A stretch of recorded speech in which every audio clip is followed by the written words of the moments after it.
নমস্কার, মনীষার আসরে আপনাদের সবাইকে স্বাগত। আজ আর কোনো গল্প পাঠ, কবিতা আবৃত্তি বা অনুগল্প পরিবেশন করব না। আজ আমি আপনাদেরকে একটি সত্যিকারের অবিশ্বাস্য ঘটনা শোনাব। ঘটনাটা আমার মনে এমন দাগ কেটেছে, ভাবলাম আপনাদের সঙ্গে একটু শেয়ার করি।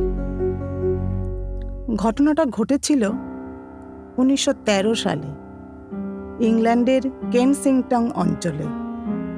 এটা গ্রেটার লন্ডনের অন্তর্গত একটা জায়গা, কেনসিংটন। তখন ডিসেম্বর মাস, বড়দিন আসতে কিছুদিন বাকি। তখন কেনসিংটন অঞ্চলের গির্জার থেকে সাপ্তাহিক প্রার্থনা শেষে পাদ্রী সাহেব রাস্তায় নামলেন। হঠাৎ তার সামনে একটি ট্যাক্সি এসে দাঁড়ালো। ট্যাক্সি থেকে একজন মাঝবয়সী মহিলা মুখটা বাড়িয়ে দরজাটা খুলে বললেন, একটু শুনবেন প্লিজ ফাদার, একটু শুনুন প্লিজ। তখন ফাদার বললেন, অবশ্যই বলুন, আমি কিভাবে আপনাকে সাহায্য করতে পারি। তখন সেই ভদ্রমহিলা বললেন, আমার একজন খুব পরিচিত ব্যক্তি, তিনি খুব অসুস্থ। ডাক্তার তাকে জবাব দিয়ে দিয়েছেন। তিনি নিজেও বুঝতে পেরেছেন তার সঙ্গে কি হতে চলেছে। তাই এখন পরলোক নিয়ে তিনি ভাবনা চিন্তা করছেন। মৃত্যুর পর আত্মার মুক্তি কিভাবে হয়, আত্মা কোথায় যায়, ইত্যাদি ইত্যাদি।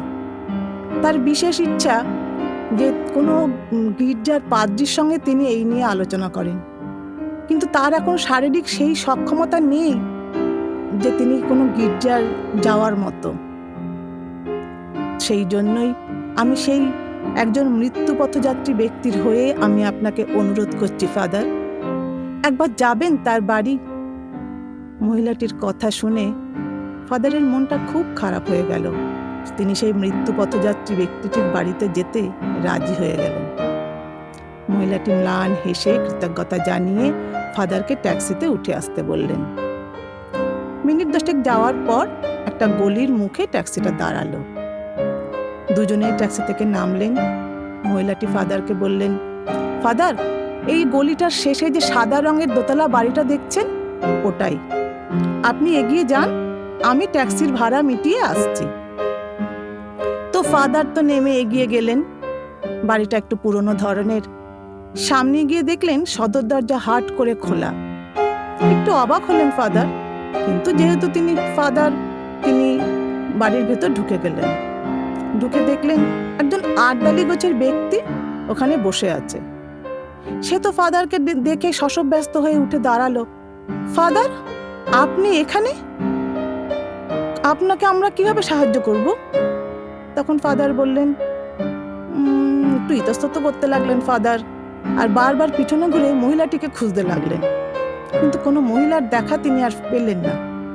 তখন ফাদার ওই আটডালি গোছের ব্যক্তিটিকে বললেন, শুনলাম এই বাড়িতে একজন খুব অসুস্থ মৃত্যু পথযাত্রী, তার সঙ্গে দেখা করতে আমি এসেছি। তখন সেই আটডালি গোছের ব্যক্তিটি অবাক হয়ে বলল, এই বাড়িতে একজন অসুস্থ? আপনার বোধহয় কোথাও ভুল হচ্ছে ফাদার। এই বাড়িতে আমি আর আমার মনিব ছাড়া কেউ থাকে না। আমাকে তো আপনি দেখতেই পাচ্ছেন, সম্পূর্ণ সুস্থ, আর আমার মনিবও সম্পূর্ণ সুস্থ। তাদের এই কথোপকথনের মাঝে ওই বাড়ির মনিব ওই ঘরে তখন ঢুকলেন। তিনিও তো ফাদারকে দেখে খুব অবাক। তিনি ফাদারকে দেখে বলছেন, ফাদার, আপনি আমার বাড়িতে? বলুন, আপনার কাজে আমি কিভাবে লাগতে পারি? তখন ফাদার তাকে পুরো ঘটনাটা বললেন। তখন সেই ভদ্রলোক শুনে কয়েক মুহূর্ত চুপ করে থাকলেন। তারপর বললেন, ফাদার, যদিও আমি সম্পূর্ণ সুস্থ, এখন বর্তমানে আমার শারীরিক কোনো রকম অসুস্থতা নেই, কিন্তু বিশ্বাস করুন, বিগত 2-3 দিন ধরে আমার মনে সত্যি পরলোক নিয়ে একটা প্রচণ্ড জিজ্ঞাসার সৃষ্টি হয়েছে। মানুষের মৃত্যুর পর আত্মাটা কোথায় যায়, কিভাবে মুক্তি পায়, প্রেত জগৎ সম্বন্ধে আমি খুব জানতে আগ্রহী হয়ে পড়েছি, কিন্তু আমি তো ইতিপূর্বে একথা আর কাউকে বলিনি। এই এখনই আপনাকে বললাম। আর তাছাড়া আমার স্ত্রী মারা গেছেন প্রায় 5 বছর আগে। আমার স্ত্রীর মৃত্যুর পর কোনো রকম কোনো স্ত্রীলোকের সঙ্গে আমার কোনো যোগাযোগ নেই। আপনি বসুন প্লিজ ফাদার, আপনি বসুন। স্বয়ং জেসাস আপনাকে আমার কাছে পাঠিয়েছে। আমাদের এই যোগাযোগ দৈবক্রমে ফাদার, প্লিজ আমার মানসিক অস্থিরতা আপনি দূর করুন। কিন্তু ফাদারের তখন আর এক মুহূর্ত ওই বাড়িতে থাকতে ইচ্ছা করছিল না। পুরো ঘটনাটায় তারও মানসিক শান্তি বিঘ্নিত হয়েছে। তখন তিনি ভদ্রলোককে বললেন, আপনি কাল গির্জায় আসুন, আপনার সব প্রশ্নের উত্তর আমি আপনাকে দেব। এখন আমিও একটু মানসিক অস্থিরতার মধ্যে আছি। ভদ্রলোকও ফাদারের মানসিক অস্থিরতা বুঝতে পেরে ফাদারকে আর জোর করলেন না। ফাদার বাড়ি ফিরে গেলেন। রাত্রে অনেকক্ষণ ধরে বাইবেল পাঠ করে তার অশান্ত মনকে কিছুটা শান্ত করলেন। পরদিন গির্জায় গেলেন ফাদার, কিন্তু প্রার্থনাতে সেই ভদ্রলোককে দেখলেন না।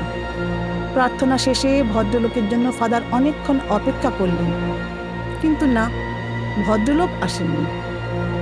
ফাদার একটু অবাক হলেন। কালকে যেই ব্যক্তি পরকাল নিয়ে এত আগ্রহী ছিল, আজকে বলা সত্ত্বেও সে আজকে এলো না। তখন ফাদার গির্জা থেকে বেরিয়ে সেই ভদ্রলোকের বাড়ির উদ্দেশ্যে রওনা দিলেন। তার বাড়ির সামনে পৌঁছে দেখলেন আজ সদর দরজাটা বন্ধ। তিনি কড়া নাড়তেই সেই আর্দালি গোছের ব্যক্তিটি থমথমে মুখে বেরিয়ে এলো। ফাদারকে দেখে কান্না ভেজা গলায় বলল, আমার স্যার আর নেই। কাল বিকেলে আপনি চলে যাবার পরপরই স্যারের বুকে প্রচণ্ড যন্ত্রণা শুরু হয়। আমি ডাক্তার ডাকতে ডাকতেই সব শেষ। ফাদার হতবাক হয়ে গেলেন। কি বলবেন বুঝতে পারলেন না। কেমন একটা অপরাধ বোধে ভুগতে লাগলেন তিনি। ইস, কেন কাল তার প্রশ্নের উত্তরগুলো তিনি দিলেন না। যাই হোক, ফাদার ওই বাড়ি থেকে ধীর পায়ে বেরিয়ে আসছেন। এমন সময় হঠাৎ তার ড্রয়িং রুমের দেয়ালে লাগানো একটা ফটোর দিকে চোখ পড়ল। তিনি খুব দ্রুত পায়ে ফটোটার কাছে গিয়ে স্তম্ভিত হয়ে গেলেন। অবাক হয়ে ফটোটার দিকে তাকিয়ে আছেন। তাকে ওইভাবে ফটোটার দিকে তাকিয়ে থাকতে দেখে আর্দালি এসে বলল, ইনি স্যারের স্ত্রী। প্রায় 5 বছর আগেই ইনি মারা গেছেন। এই বাড়িতেই মারা গেছেন। পরস্পরকে খুব ভালোবাসতেন। ফাদার আর্দালির কথা শুনে ধপ করে পাশের সোফাটায় বসে পড়ল। এই তো সেই মহিলা যে কালকে ট্যাক্সিতে করে তাকে এখানে নিয়ে এসেছিল। তার মানে ভদ্রলোকের স্ত্রীর মৃত্যুর পরও তার আত্মার মুক্তি ঘটেনি। তার আত্মা তার স্বামীকে ঘিরেই ছিল, এবং সেই প্রেত জগৎ থেকে সে বুঝতে পেরেছিল স্বামীর সময় আসন্ন। তার মানসিক দ্বন্দ্ব সে টের পেয়েছিল। তাই সে তার স্বামীর মানসিক দ্বন্দ্ব নিরসনের জন্য ফাদারকে এখানে নিয়ে এসেছিল। ফাদার কি করবেন? পরম অনুশোচনায় মনটা তার আবারও ভরে গেল। যাই হোক, তিনি ওই বাড়ি থেকে ধীর পায়ে বেরিয়ে তার বাড়ি চলে আসলেন। রাত্রে অনেকক্ষণ ধরে বাইবেল পাঠ করলেন। প্রভু যিশুর কাছে ওই ভদ্রলোক ও তার স্ত্রীর আত্মার মুক্তি কামনা করলেন। এই ঘটনা তিনি তার ডায়েরিতে লিখে রেখে দিলেন। আর সব থেকে অবাক করা কাণ্ড যে এই ঘটনার পরে ফাদারও খুব বেশি দিন আর বাঁচেননি, তিনিও মারা যান। ফাদার মারা যাওয়ার পর তার ডায়েরি থেকে এই ঘটনাটা জানাজানি হতেই পুরো কেনসিংটন অঞ্চলে এক বিপুল আলোড়নের সৃষ্টি হয়েছিল। সমস্ত ট্যুরিস্ট থেকে শুরু করে ওই অঞ্চলের সমস্ত লোকজনের দ্রষ্টব্য বিষয় হয়ে উঠেছিল ওই সাদা বাড়িটা।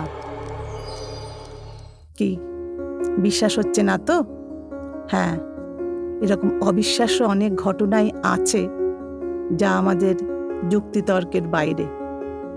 লেখক উপমন্যু রায় প্রেত রহস্য কোনো কল্পকাহিনী নয় বইতে এরকমই অনেক অবিশ্বাস্য ঘটনা লিখে রেখেছেন। সেখান থেকেই আজ আমি এটি আপনাদের শোনালাম। কমেন্ট বক্সে জানাবেন কেমন লাগলো। নমস্কার।